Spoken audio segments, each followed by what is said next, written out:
have a question, sort of asking you as atheists, but also what you would have said as Christians. Okay. Go for it. So you would say that there are the Bible is the only source of his existence or of his miracles. Would you say that? Sorry, can you broke up a little bit there? Can you? I just want to make sure. It sounds like a very precise question, so I want to make sure I'm hearing it correctly. Yep. So you're saying that the Bible or the New Testament is the only sources that we have of his A, existing, and B, did miracles. Is the Bible the only source of miracles? No, there's lots of holy books that claim miracles. The Quran, for example, said that King Solomon had genies working for him. That he had the magical power to make the wind blow, and that he had the Dr. Dolittle ability to talk to animals. No, I'm talking about Solomon's miracles. Yeah, man having a conversation with an ant in one surah. Hired a flock of eagles to dive bomb elephants with rocks from the sky. Yeah, no, a lot of books say a lot of things. I'm talking about Jesus. Yeah. His miracles. Okay, so you're talking specifically about the miracles of Jesus.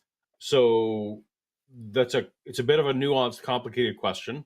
The Bible, I saw in your thing, the Bible isn't one source. I literally famously have my little jingle for the Bible tells me so, which often, yes, I know. is indicating that's me cheeky kind of often saying you have only one source.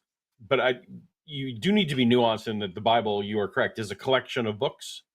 And so that there is potential multiple source notions for some of the things. The question is, where did they get that from and what is their source? So there's certain specific things. So like, say, for example, the Holy Spirit coming on Pentecost, right? We have only one source for that. That is Acts, right? So then I hold up my mug and say, or the Bible tells me so, the only place. When you get into, if you want to allow some of the New Testament studies to say, well, Paul, for example, wrote his letters beforehand, and Paul clearly had a tradition of Jesus's resurrection, then it's kind of tricky to say that, like the gospel.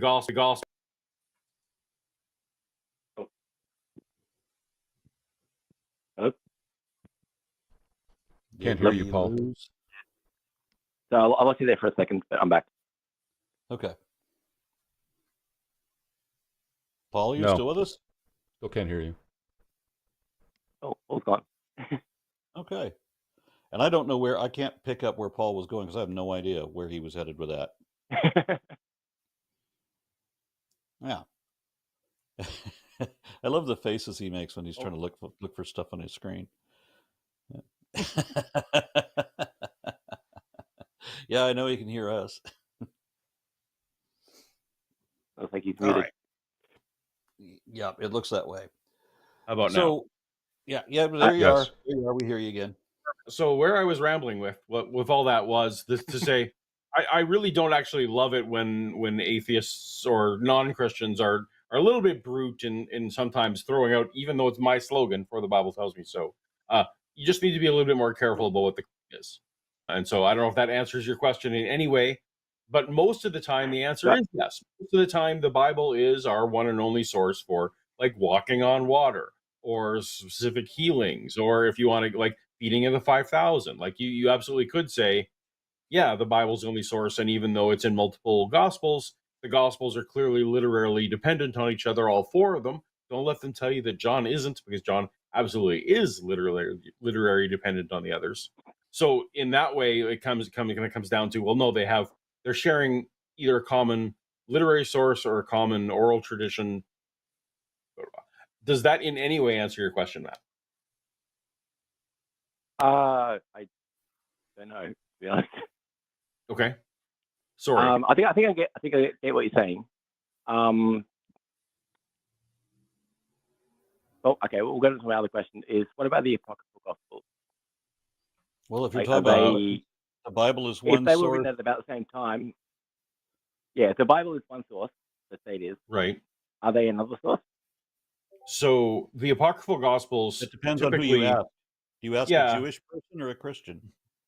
Oh, the Jewish person would say none of the Apocryphal Gospels. The Apocryphal books are different.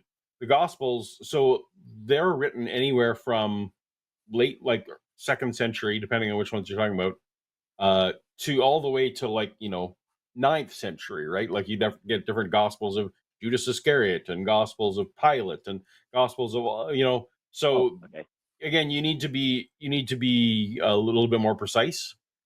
Some of I need to look into the 4 Gospels we have are, I think most scholars would agree, are the earliest written.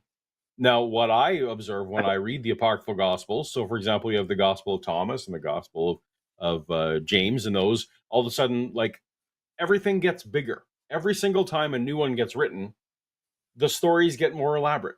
Jesus becomes 50 feet tall. There's a talking cross. Peter is healing fish from the dead. They fight dragons. Like the further on you go, right, the later they're written. And so in my view, you can plot a graph, right? Like Mark is by far the most humble of claims. And of the 4, Matthew and Luke add more. And in John, suddenly Jesus was there when the world was created, when the other Gospels seem to know nothing about this, right? And kind so of in the same vein, if you saw a pirate movie made in the 1950s, and then you saw the best pirate movies of the 1970s, and then the best pirate movies of the 1990s, right? Yeah. So the example I was kind of thinking. So the example I was thinking of is like Superman. He started off, he couldn't fly, he could just jump. He had limited powers. Yes, very good. But as the stories went on, he got more and more powerful. Exactly. This Superman example is perfect. And that is what you see as the Apocryphal Gospels go on. And that is why I actually was tweeting about some Apocryphal Gospels earlier this week, coincidentally. And Christians were getting very angry at me for talking about Thomas fighting dragons. They're like, well, that's not in the Bible. But I'm like, but Christians who believe just like you do felt like they wrote this, right? They wrote it to be believed. So working backwards, why would we, how can we know which parts were historical nuggets and which parts were legendary development? It's I'm because properly into when they were written, so that is something I should look into more. You should, and there's a whole long list of them, and potentially the 2nd century ones have a better chance of having historical kernel than the 9th century ones. I think that would make sense. That makes perfect sense. Yeah. Did that help answer your question at all? That answered that question. Yeah. Okay, and so, but this first one, the Bible isn't the Bible being the single source for Jesus. Jesus is, depending on how you want to clarify it, Jesus is mentioned a few times by secular historians. So you do have to do something with that. If you're now, Jesus mythicists have, I think, well thought out answers to how to deal with it. But it would be erroneous to say that the Bible was the only place that Jesus was mentioned, because Josephus and Tacitus and Suetonius and a few others that are within living memory do mention him. So just don't overpromise the limitations. Now they won't tell you that Jesus did miracles, and they won't tell you that Jesus rose from the dead or anything like that. They might just acknowledge that there was a troublemaker named this guy. So I like to put it as there's more evidence that the guy existed, but go ahead. I've seen other sources of people who were a bit later, but are telling stories about the guy, but not that the guy was God or walked on water or all that stuff. Agreed. Yeah, he was a faith healer, and he was an exorcist. He was a cult leader, and he didn't know the causes of the diseases he pretended to cure. He blamed diseases on demons. Mm-hmm. He famously gave the advice not to wash your hands before you eat. That was good. Oh, wow. Okay. Yep. Okay. Thanks, Matt. My question's enough that I can think about it some more. Yep. Awesome. Thank you. Thank you kindly.